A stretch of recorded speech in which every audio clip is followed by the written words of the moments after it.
아기가 태어나면 복덩이라고 부릅니다.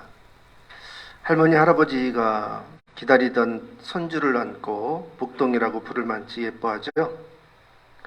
누구는 그렇게 축복을 받는 복덩이이지만 한편 천덕꾸러기도 있습니다. 주변 사람들이 그로 인해 괴롭게 되면 천덕꾸러기가 되는 것이죠. 여러분은 복덩이입니까? 아니면 천덕꾸러기입니까? 복덩이는 다른 사람에게 복을 끼치는 사람입니다.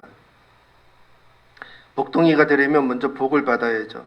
그리고 그 복이 남에게 줄 수 있을 만치 넉넉해야 합니다. 아브라함은 복받은 사람입니다.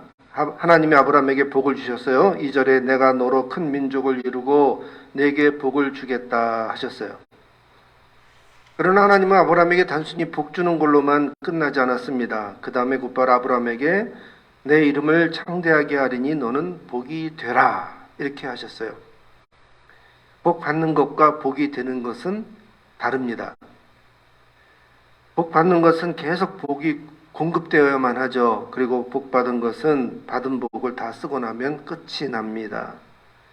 그러나 복이 되는 것은 복의 원천이 되는 것입니다. 복이 마르지 않아요. 넉넉해서 다른 사람에게 복을 계속 나눠줄 수 있습니다. 자기만이 아니라 남에게 복을 끼치는 거지요. 그 복을 아무에게나 막 나눠주는 것은 아니죠. 3절에 보면 하나님이 너를 축복하는 자에게는 내가 복을 내리고 너를 저주하는 자에게는 내가 저주하겠다 하셨어요. 아브라함이 이렇게 복을 나눠줄 수 있는 것은 뒤에서 하나님이 채워주시기 때문입니다. 3절을 보면 아브라함이 복이 되니까 땅의 모든 족속이 아브라함으로 말미암아 복을 얻게 됩니다. 창세기 12장은 하나님께서 아브라함을 택하시고 부르시는 장면입니다. 1절에 아브라함에게 고향과 친척과 아버지의 집을 떠나 내가 내게 보여줄 땅으로 가라 그러셨어요. 이것은 하나님의 새로운 구원 계획입니다. 그 이유는 11장에 나오는 바벨탑 사건 때문이에요. 하나님은 바벨탑 사건으로 노아 홍수 이후에 태어난 세대들에게 실망하셨습니다. 홍수로 심판을 했지만 여전히 하나님의 권위에 도전하는 죄를 저질렀어요. 피조물인 인간이 탑을 하늘까지 쌓아서 하늘에 내 이름을 내자 했던 것입니다. 어리석게도 고작 벽돌을 쌓아 올려서 신처럼 되려고 했던 거예요. 하나님은 언어를 혼잡게 하여 그들을 흩으셨습니다. 단순히 노아의 후손으로는 가망이 없었어요. 그래서 아브라함을 택해서 그 후손을 하나님의 백성으로 만들기로 하셨습니다. 이스라엘 민족을 율법으로 거룩하게 하시고 그리고 그 후손 가운데 메시아를 보내서 인류를 구원할 계획을 세우셨어요. 창세기 12장은 아담에서 노아로 그리고 노아에서 다음 아브라함으로 이어지는 대전환기입니다. 아담으로는 안 되니까 의인 노아를 택하셨어요. 또 노아 가지고도 안 되니까 이번에는 아브라함을 택한 것입니다. 하나님이 아담을 지으시고 그 아담에게 이 만든 피조 세계를 맡기셨어요. 그때 하나님이 아담에게 복을 주십니다. 창세기 1장 28절에 보면 하나님이 그들에게 복을 주시며 아담에게 복을 주시며 하나님이 그들에게 이르시되 생육하고 번성하여 땅에 충만하라 땅을 정복하라 바다의 물고기와 하늘의 새와 땅에 움직이는 모든 생물을 다스리라 하시니라. 그러나 아담은 하나님께 위임받은 이 복의 권한을 제대로 수행하지 못했습니다. 아담이 죄를 지어 땅이 오히려 저주를 받게 되었습니다. 창세기 3장 17절에 아담에게 이르시되 내가 내 아내의 말을 듣고 내가 내게 먹지 말라 나무 열매를 먹었은즉 땅은 너로 말미암아 저주를 받고 너는 내 평생의 수고의 그 소산을 먹으리라. 땅이 내게 가시덤불과 엉겅퀴를 낼 것이라. 아담이 박은 복을 땅에 끼쳐야 되는데 거꾸로 땅이 아담의 죄 때문에 저주를 받았습니다. 아담을 통해서 창조 세계를 다스리려고 했던 하나님의 계획이 완전히 뒤틀렸어요. 그래서 하나님은 아담 대신 아브라함을 택하셨습니다. 이번에는 복만 주는 게 아니라 아브라함에게 아예 복이 되라고 하셨어요. 그러면 아브라함은 과연 복이 되었을까요? 아브라함이 복받은 것은 의심의 여지가 없습니다. 아브라함은 낯선 땅에 잘 정착했고 재산도 많이 불어났습니다. 비교적 풍족하게 살았어요. 쉽진 않았지만 어렵게 아들까지 얻었습니다. 대를 이을 수 있었어요. 그러나 딱히 주변에 복을 끼치며 살았다고 보기에는 어렵습니다. 아브라함의 아들 이삭도 평범하게 살았습니다. 이삭도 하나님께 복받은 건 분명해요. 창세기 26장 12절에 이삭이 그 땅에서 농사하여 그의 100배나 얻었고 여호와께서 복을 주심으로 그 사람이 창대하고 왕성하여 마침내 거부가 되었다 그랬어요. 이삭이 복받은 건 확실하지만 이삭의 삶을 보면 그저 평범한 삶이었어요. 이삭도 이웃에게 그렇게 복을 끼치며 살았다고 보기에는 어렵습니다. 이삭의 아들 야곱은 조금 특별했습니다. 야곱은 형과 불화하여 어쩔 수 없이 외갓집으로 도망을 쳐야 됐죠. 중간에 베델에서 노숙하다가 꿈을 꾸었습니다. 하늘에서 사닥다리가 걸리더니 천사가 오르락 내리락 하는 광경을 보았어요. 그리고는 하나님께서 큰 약속을 주시게 됩니다. 내 자손이 땅의 티끌같이 되어 내가 서쪽과 동쪽과 북쪽과 남쪽으로 퍼져나갈지며 땅의 모든 족속이 너와 내 자손으로 말미암아 복을 받으리라. 창세기 28장 14절입니다. 이 성경 구절이 우리 멋진 교회 1층에 보면 건물 머릿돌에 새겨져 있어요. 멋진 양들도 야곱처럼 땅의 모든 족속이 우리 멋진 양으로부터 말미암아 복을 받게 되리라 하는 소망을 담은 것입니다. 복 받는 차원을 뛰어넘어 아예 복이 된다는 약속이에요. 이런 약속을 받았음에도 야곱의 삶은 순탄하지 않았습니다. 훗날 야곱의 고백대로 험악한 세월을 살았죠. 야곱은 복을 받기는 했지만 야곱도 역시 복을 끼치는 삶을 살았다고 보기에는 어렵습니다. 야곱에게는 12아들이 있었습니다. 그 중에 11번째 아들 요셉이 애굽의 총리까지 되었습니다. 요셉은 7년 풍년의 양식을 저장했다가 7년 흉년 때 애굽은 물론 주변 나라들까지 다 구해주었습니다. 요셉 때에 돼서야 비로소 복이 됐다라고 말할 수 있어요.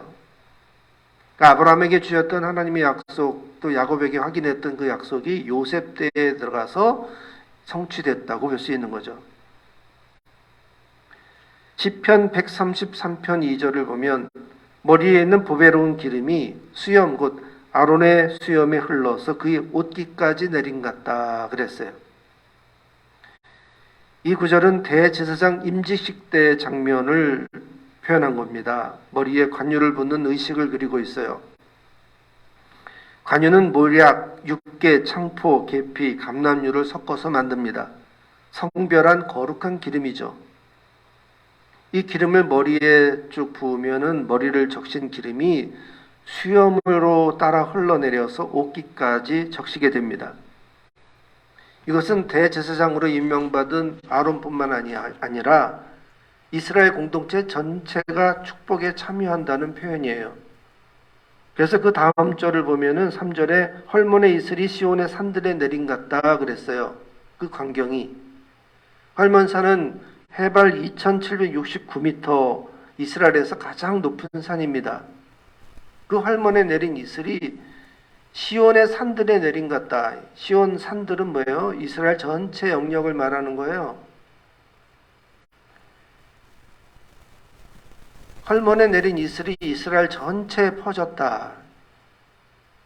아론의 머리 위에 관유를 부었더니 이 성직자의 머리에서 흘러내린 이 축복이 발등상까지 다 옷깃까지 이스라엘 전체의 축복이 퍼져나간다 하는 뜻이죠.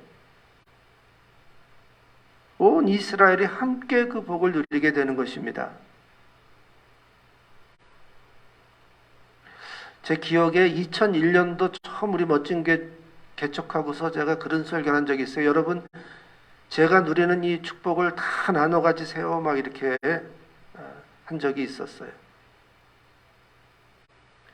다윗이 이 흘러 넘치는 기름을 체험했습니다. 시편 23편에 주께서 내 원수의 목전에서 내게 상을 베푸시고 상을 차려주시고 기름을 내 머리에 부으셨으니 내 잔이 넘칩니다. 그러면서 탄성을 질렀어요.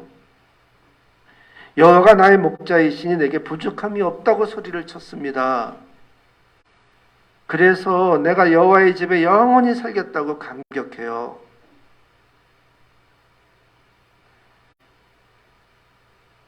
내가 받은 은혜가 이게 잔이 흘러 넘치는 거예요. 나 혼자 마시기에 나만 돌아요. 그것도 원수의 목전에서 하나님이 그런 호사를 누리게 해주셔요. 마태복음 5장부터 7장까지 예수님의 긴 설교가 나옵니다. 예수님의 공생의 첫 번째 설교입니다. 이것을 산상수훈이라고 불러요. 첫 마디가 심령이 가난한 자는 복이 있나니 천국이 그들의 것이라고 하셨습니다. 팔복이라고 그러죠. 8가지 복. 애통하는 자, 온유한 자, 의에 줄이고 목마른 자, 긍휼히 여기는 자, 마음이 청결한 자, 합평케 하는 자, 의를 위하여 핍박을 받은 자입니다. 이들은 모두 받은 복을 남에게 끼치는 복이에요. 이어서 너희는 세상의 소금이다, 너희는 세상의 빛이다 하셨어요. 소금이 되라, 빛이 되라 하지 않으신 거예요. 이미 너희는 소금이다, 이미 너희는 빛이다 라고 하셨어요. 우리는 이미 빛인 거예요. 예수님이 그렇게 선포하셨습니다. 빛이 될 필요가 없어요. 이미 빛이니까. 빛을 반사하는 거울이 아닙니다. 스스로 빛을 발하는 발광체입니다. 반사체는 뒷면이 어둡습니다. 그러나 발광체는 360도 입체로 사방으로 빛을 뿜어냅니다. 어둠을 몰아내고 주변을 환히 밝힙니다. 예수님을 믿는 우리는 나 혼자 복을 받고 나 혼자 구원받는 게 아닙니다. 이웃에게 복을 끼치고 이웃을 전도해서 함께 구원을 받는 거죠. 그래서 주 예수를 믿으라. 그리하면 너와 내 집이, 내 공동체가 구원을 받으리라 했었던 것이죠. 한 부자 청년이 예수님을 찾아와서 물어봤습니다. 선생님이여, 내가 무슨 선한 일을 하여야 영생을 얻으리이까? 이 청년은 돈이 많았고 선한 일을 하고 싶었습니다. 영적인 데에도 관심이 많았어요. 영생 얻는 방법을 물어봤으니까요.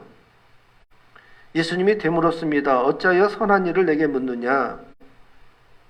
선한 일은 누가 가르쳐 주지 않아도 상식입니다. 유치원 다니는 아이들도 선한 일이 뭔지를 다 알아요. 굳이 예수님을 찾아와서 물어볼 필요가 없습니다. 사실 이 청년은 선한 일에 자신 있었습니다. 모세율법과 계명을 잘 지키라고 했을 때 이 모든 것을 내가 지켰사온데 아직도 무엇이 부족합니까? 라고 대답한 걸 보면 이 청년은 선한 일에 대한 자신만만했던 거죠. 계명의 정신이 하나님 사랑, 이웃 사랑입니다. 예수님이 그 핵심을 찔렀어요. 가서 내 소유를 팔아 가난한 자들에게 주라. 그리하면 하늘의 보화가 내게 있으리라. 그리고 와서 나를 따르라. 이 청년은 제자가 되려고 온 것은 아니에요. 그런데 예수님이 갑자기 제자로 콜링을 하십니다. 근데 조건이 있어요. 네 재산을 팔아 가난한 자들에게 나눠주고 그리고 오라는 거예요. 이 청년은 십계명을 소극적으로 지켰습니다. 이웃의 것을 탐내지 않았어요. 훔치지도 않았어요. 재산이 많으니까 그럴 필요도 없었죠. 가진 재물을 잘 지키기만 하면 되는 줄 알았어요. 그런데 예수님이 이웃을 자신과 같이 사랑하라는 이 계명의 정신으로 그를 일깨웠습니다. 그리고는 갑자기 예수님의 제자가 되라고 초청하셨어요. 이 청년은 근심하고 돌아갔습니다. 거기 성경에 보면 재물이 많음으로 근심하여 돌아갔다. 근심만 했고 실천하지 못했어요. 물론 예수님의 제자도 되지 못했죠. 복을 주기는커녕 복을 받기도 쉽지 않습니다. 혹시 로또라도 당첨되면 생색낼 수는 있을지 모르겠어요. 근데 이게 훈련이 되지 않으면 이 욕심, 이 쥐어 가지려고 하는 이 본능을 어떻게 조절하기가 참 어렵습니다. 이성적으로 이겨내기가 쉽지가 않아요. 그런데 이런 생각은 하나님 나라 백성으로 자격 미달입니다. 복 받을 생각보다 복을 끼칠 생각 먼저 하라는 거예요.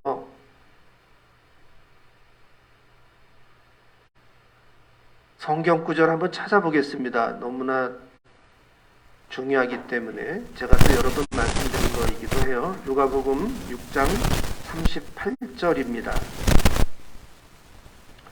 신약성경 99쪽이에요.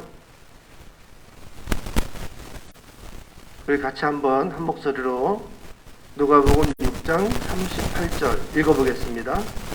주라, 그리하면 너에게 줄 것이니 곧 후히 되어 누르고 흔들어 넘치도록 하여 너희에게 안겨주리라. 너희 헤아리는 그 헤아림으로 너희도 그 헤아림을 두루 받을 것이니라. 아멘. 이 성경 구절 제가 아주 여러 번 설교해서 여러분 잘 아실 거예요. 이 성경 구절 이야기하면서 제가 예화 들은 게 제 어렸을 때 우리 집 앞에 저 시장 골목 입구에 쌀집이 하나 있었는데 그 쌀집이 동네 텔레비전이 있는 유일한 집이어서 여러 드라마 할 때 거기 가서 동네 사람들이 다 그 드라마를 보고는 했어요. 근데 이 쌀집 아저씨가 참 마음이 후해가지고 가난한 집은 뒷박살을 사다 먹고 조금 여유가 있으면은 말살을 사다 먹고 부잣집은 가만히 채 집에다 들어놓고 먹었죠. 저희들이 이제 가만히를 먹는 집이었는데 가세가 기울어가지고 이제 말살을 사다 먹을 때가 있었어요. 그때 이제 어머니가 저한테 쌀 심부름을 시켰는데 가면 쌀집 아저씨가 아주 마음이 후해가지고 되를 퍼서 이제 말통에다 넣으면 10번을 풀면 되거든요. 10대가 이제 한 마리니까 명안한 시멘트 푸대에다가 이제 그 쌀을 쫙 옮겨 담아서 이제 가져가게 하는데 이 대로 이제 말통에다 넣을 때 대부터 깎아서 이제 10개를 넣어야지 딱 채워지는 거예요. 그런데 처음부터 이렇게 후하게 푸는 거예요. 뒷박부터 후하게 퍼서 막 담아요. 그러면 이제 말통이 이렇게 산처럼 수북이 쌓이죠. 그럼 그거를 이제 눌러요. 손으로 꾹꾹 눌러서 담아요. 그리고 수북한 거를 이제 양쪽을 잡고 쿵쿵 찌으면 쌀이 푹푹 꺼집니다. 쿵쿵 찌을 때마다 푹푹 가라앉아요. 참 신기해요. 그러면 그 위에다 다시 넘치게 붓습니다. 그리고는 그거를 이제 시멘트 푸드에다가 옮겨 담아서 어린애가 이제 갖고 가다가 쌀을 넘어지면 이제 다 쏟아버리는 거니까 입구가 이렇게 터져 있어요. 그러니까 이제 잘 들고 가라고 이렇게 안겨줍니다. 꽉 붙잡으라고 이렇게 잡아주고 이제 가는 거죠. 성격 구절 읽다 깜짝 놀랐어요. 저 어릴 때 쌀 사갖고 왔던 광경이 그대로 있는 거예요. 5가지죠. 첫째, 후히 주세요. 그 다음에 눌러주세요. 그 다음에 흔들어 주세요. 그 다음에 넘치도록 주세요. 마지막으로 안겨주리라. 하나님이 이렇게 우리에게 복 주신 모습이, 근데 그 다음 구절이 너희의 헤아리는 그 헤아림으로 도로 받을 것이다. 그게 뭐예요? 맨 앞에 시작한 구절이 두 글자? 예? 주라가 먼저잖아요. 주라. 복 받아야 주는 건데, 그래서 복 받을 생각 먼저 하는데, 로또에 당첨되기를 바라는데, 하나님은 그게 아니에요. 복덩이가 되는 비결이 뭐냐면 먼저 줄 생각부터 하라는 거예요. 뭐 받아야 주죠. 이건 상식이지요. 세상 사람들의 생각에. 근데 우리 예수 믿는 사람들은 차원을 더 높여서 받기 전에 이미 줄 생각부터 하라는 거예요. 별로 없어요. 받은 게 없으니까. 그런데 그거를 끄집어서 내주면 하나님이 후하게 주신다. 이 부자 청년이 왔을 때도 주라. 그리하면 하늘의 보화가 내게 있으리라 그러셨거든요. 그러니까 주는 생각을 먼저 하는 것이 복덩이가 되는 비결이에요. 복이 되는 거예요, 그게. 주기 시작하면 이상하게 뒤에서 하나님이 계속 채워주세요. 아브라함에게도 그렇게 얘기하셨잖아요. 하나님이 너를 축복하는 자에게 내가 축복하겠고 따라다니면서 너를 저주하는 자에게 내가 저주하리라.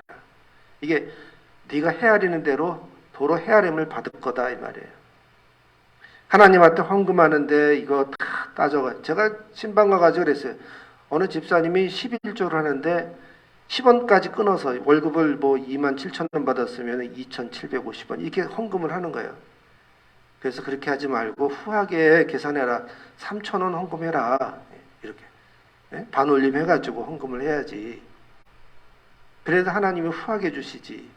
그렇게 야박하게 10원짜리까지 따져서 하면 그 헤아리는 대로 하나님도 그렇게 해주신다.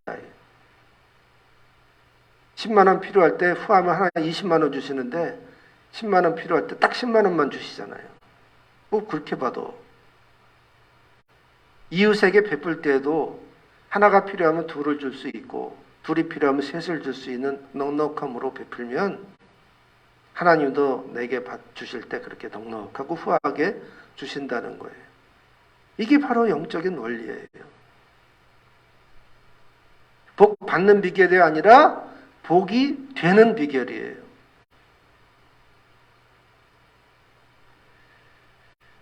복을 나눠주려고 하면 저절로 복을 받습니다. 먼저 주는 것이 복덩이가 되는 비결입니다.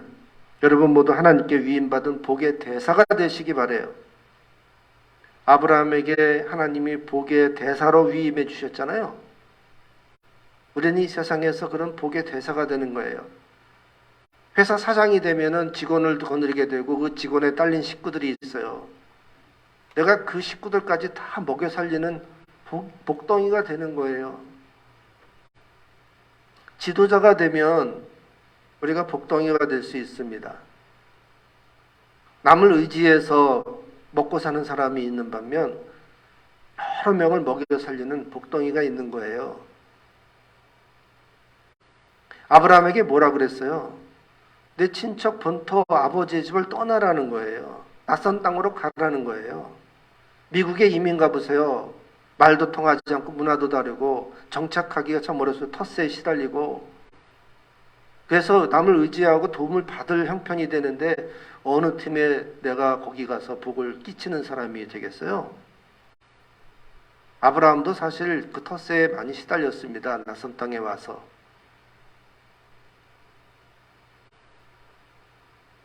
제가 이제 고향이 동두천인데 지금 동두천에 가봐야 아무 소망이 없어요. 부모님 다 돌아가시고 이제 동두천에 들릴 일이 있을 때는 거기 텍사스 바베큐라는 맛집 하나 하고 송월관 떡갈비집이나 이제 들렸다 오지 뭐 다른 소망이 없어요. 부천 어떻게 하다 제가 부천 와서 이렇게 정착했는데 이 부천이 나의 사명지고 나의 고향이에요. 고향에 가서 뭐 끼치고 살 그런 생각보다는 지금 이 낯선 곳에 살아서도 여기서 내가 복을 끼치는 사람이 되기를 기도하면 하나님이 그만큼 채워주세요. 고향 그럴 거 없어요. 하나님은 낯선 곳에다가 놓고는 복이 되라고 선포하시는 거예요. 조건이 다 갖춰진 곳, 도움을 충분히 받을 수 있는 그런 곳이 아니라 뭐 당장 끼니가 해결될지 않은 위기의 그런 장소와 그런 시간으로 우리를 보내서 거기서 복을 끼치는 사람이 되라고 강력한 자가 되라고 말씀하시죠. 그게 우리의 사명이에요. 내가 어느 현장에 있든지 거기서 내가 최선을 다해 하나님의 복을 끼치는 사람이 됩시다. 오늘부터 뭐 이렇게 궁색하게 살 필요가 없어요. 궁색해도 있는 거 내주기 시작하면 하나님이 어느 숨에 충만하게 채워주실 줄 믿습니다. 기도하겠습니다. 하나님, 복덩이가 되고 싶습니다. 복을 받는 자가 아니라 복을 베푸는 자가 되기를 원합니다. 그저 이거 달라 저거 달라 구걸하듯이 기도하는 저희들의 기도가 아니고 하나님 일 하고 싶습니다. 제 주머니를 퍼서 베풀고 싶습니다. 근데 가진 게 이거밖에 없네요. 이거라도 해보겠습니다 하고 용기를 낼 줄 알게 하시고 결단하는 기도를 드리는 자가 되게 하시고 실천하는 자가 되게 해주셔서 천부적으로 깍쟁이고 얌체짓을 하는 내 본성을 깨트리고 성령의 은혜와 감동으로 이 복과 은혜를 끼치는 자가 되게 하여 주옵소서. 예수님의 이름으로 기도드립니다. 아멘. 오늘 말씀